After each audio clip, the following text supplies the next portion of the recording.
चर्चित सिरियल भुन्टी र कान्छीकी प्रमुख पात्र साथै निर्देशक आशा खड्का सुटिङ गर्ने क्रममा दुर्घटना भएर चोट लागेको छ। उनलाई निधारमा देखिने चोट लागे पनि करङमा पनि चोट लागेको उनी आफै लाइभ आएर बताएकी छिन्। धेरै दर्शकले निधारको चोटलाई लिएर प्रश्न गर्नु भएकोले उनले लाइभमा आएर चोटको बारेमा बताएकी हुन्। साथै उनले आफ्ना दर्शकहरूलाई यति धेरै मायाको लागि धन्यवाद समेत भनेकी छिन्।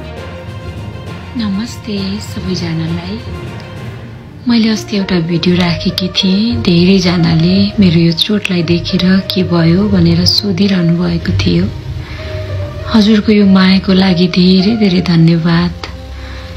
यो चाहिँ सुटिङ गर्ने क्रममा अलिकति लड्न पुगे, त्यसैको प्रतिफल हो यो। यो त देखिने चोट मात्रै हो। यो एक साइड पुरै दुखिरहेको छ, भित्र करङमा अलिकति चोट पुगेको छ। अनि यस्तो तरिकाले लडे अनि यता घिस्रिन पुगेछ। अनि यो करङभित्र अलिकति पीडा भएको छ।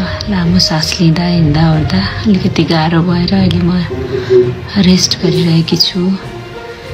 हजुरको यति धेरै मायाको लागि धन्यवाद।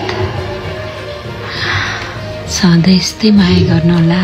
चाँडै निको हुन्छ, मलाई चिन्ता नगर्नुहोला।